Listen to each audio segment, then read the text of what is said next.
The Cask of Amontillado by Edgar Allan Poe. The 1,000 injuries of Fortunato I had borne as I best could, but when he ventured upon insult I vowed revenge. You, who so well know the nature of my soul, will not suppose, however, that I gave utterance to a threat. At length I would be avenged.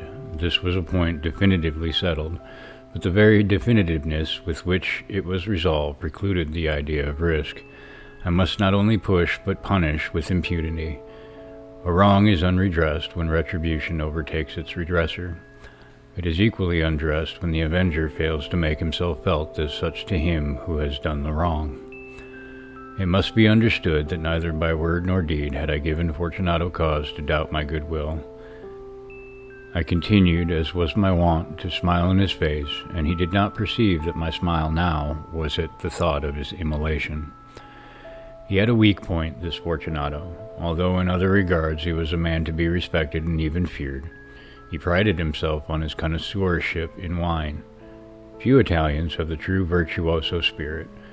For the most part, their enthusiasm is adopted to suit the time and opportunity to practice imposture upon the British and Austrian millionaires. In painting and gemmery, Fortunato, like his countrymen, was a quack, but in the matter of old wines he was sincere. In this respect I did not differ from him materially. I was skillful in the Italian vintages myself, and bought largely whenever I could. It was about dusk one evening during the supreme madness of the carnival season that I encountered my friend. He accosted me with excessive warmth, for he had been drinking much. The man wore motley. He had on a tight-fitting party-striped dress, and his head was surmounted by the conical cap and bells. I was so pleased to see him that I thought I should never have done wringing his hand. I said to him, "My dear Fortunato, you are luckily met.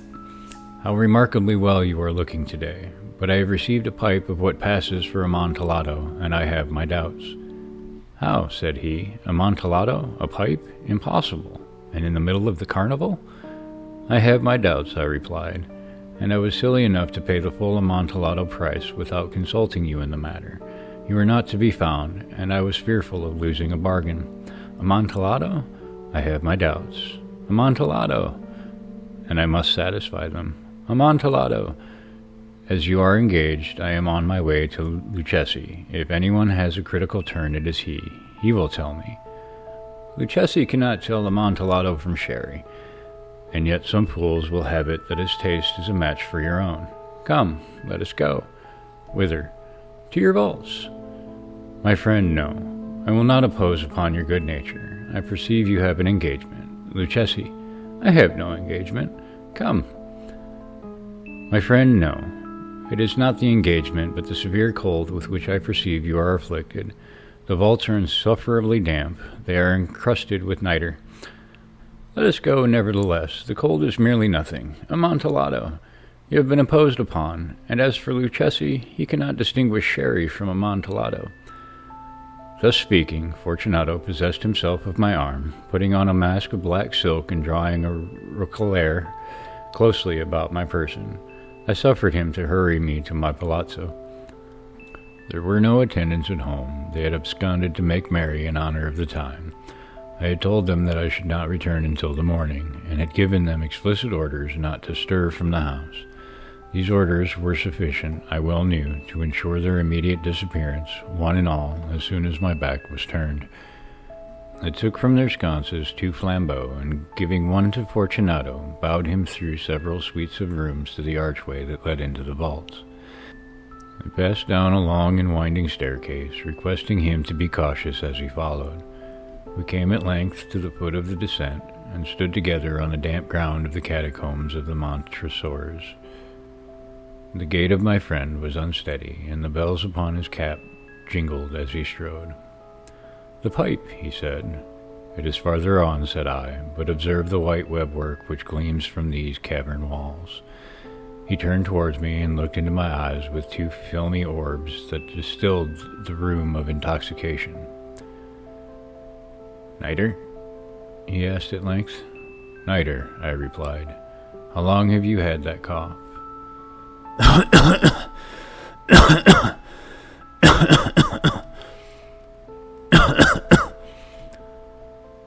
My poor friend found it impossible to reply for many minutes. "It is nothing," he said at last. "Come," I said with decision. "We will go back. Your health is precious. You are rich, respected, admired, beloved. You are happy, as once I was. You are a man to be missed. For me it is no matter. We will go back. You will be ill, and I cannot be responsible. Besides, there is Luchesi." "Enough," he said. "The cough is a mere nothing. It will not kill me. I shall not die of a cough." "True, true," I replied. "And indeed, I had no intention of alarming you unnecessarily. But you should use all proper caution. A draught of this medoc will defend us from the damps." Here I knocked off the neck of a bottle which I drew from a long row of its fellows that lay upon the mold. "Drink," I said, presenting him with the wine. He raised it to his lips with a leer. He paused and nodded to me familiarly, while his bells jingled.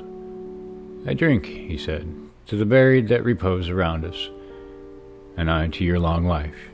He again took my arm, and we proceeded.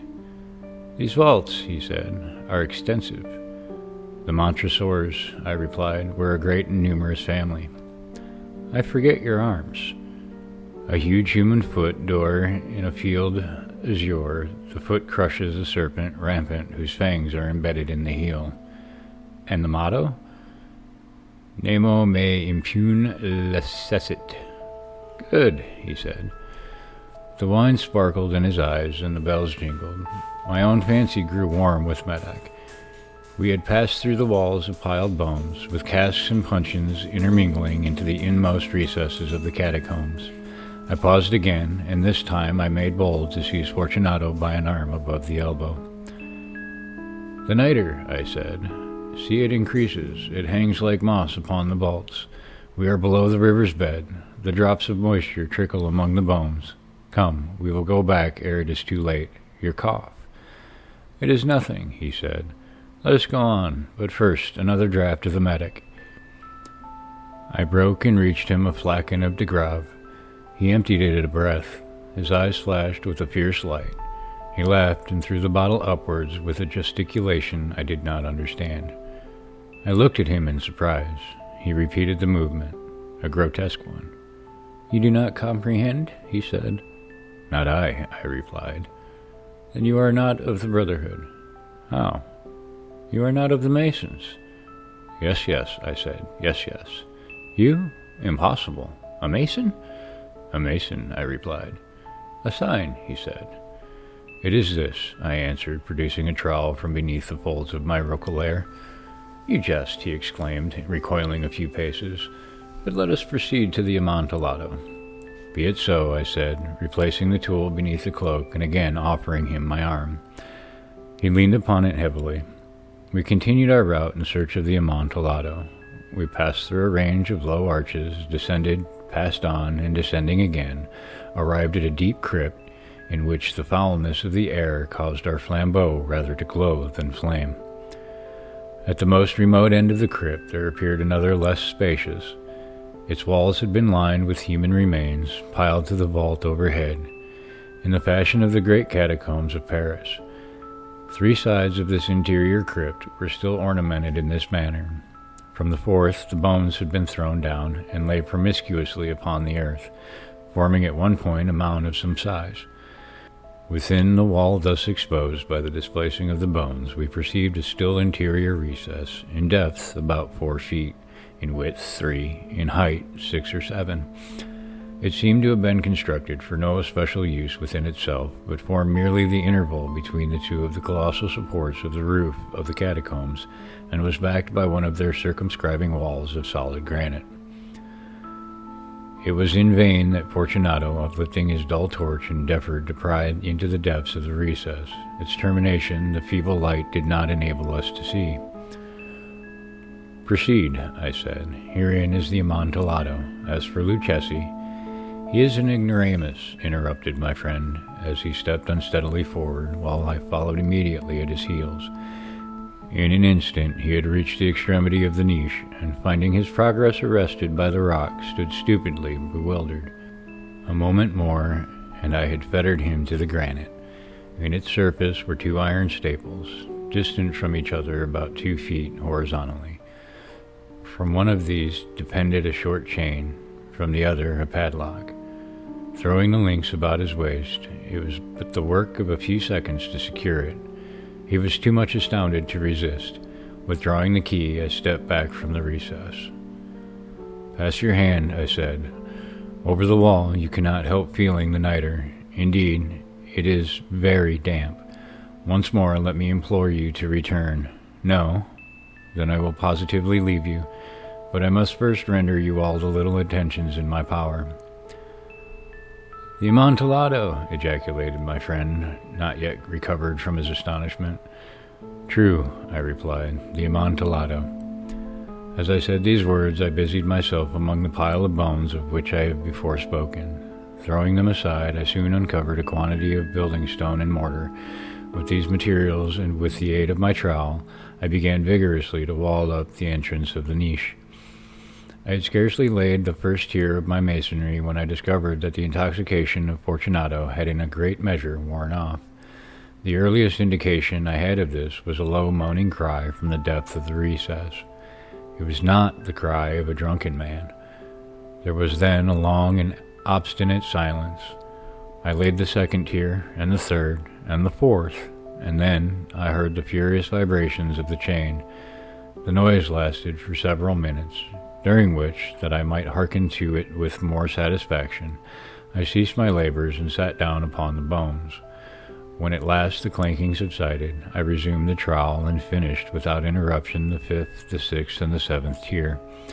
The wall was now nearly upon a level with my breast. I again paused, and holding the flambeau over the masonwork, threw a few feeble rays upon the figure within. A succession of loud and shrill screams, bursting suddenly from the throat of the chained form, seemed to thrust me violently back. For a brief moment I hesitated. I trembled. Unsheathing my rapier, I began to grope with it about the recess, but the thought of an instant reassured me. I placed my hand upon the solid fabric of the catacombs and felt satisfied. I reapproached the wall. I replied to the yells of him who clamored. I re-echoed. I aided. I surpassed them in volume and in strength. I did this, and the clamorer grew still. It was now midnight, and my task was drawing to a close. I had completed the 8th, the 9th, and the 10th tier. I had finished a portion of the last and the 11th. There remained but a single stone to be fitted and plastered in. I struggled with its weight. I placed it partially in its destined position, but now there came from out the niche a low laugh that erected the hairs upon my head. It was succeeded by a sad voice, which I had difficulty in recognizing as that of the noble Fortunato. The voice said, "Ha ha ha! A very good joke indeed, an excellent jest. We will have many a rich laugh about it at the palazzo. Ha ha ha! Over our wine. The Amontillado," I said. "Ha ha ha! Yes, the Amontillado. But is it not getting late? Will not they be waiting us at the palazzo, the Lady Fortunato and the rest? Let us be gone." "Yes," I said, "let us be gone." "For the love of God, Montresor." "Yes," I said, "for the love of God." But to these words I hearkened in vain for a reply. I grew impatient. I called aloud, "Fortunato!" No answer. I called again, "Fortunato!" No answer still. I thrust the torch through the remaining aperture and let it fall within. There came forth in return only a jingling of the bells. My heart grew sick. On account of the dampness of the catacombs, I hastened to make an end of my labor. I forced the last stone into its position. I plastered it up. Against the new masonry I re-erected the old rampart of bones. For the half of a century nor mortal has disturbed them. In pace, requiescat.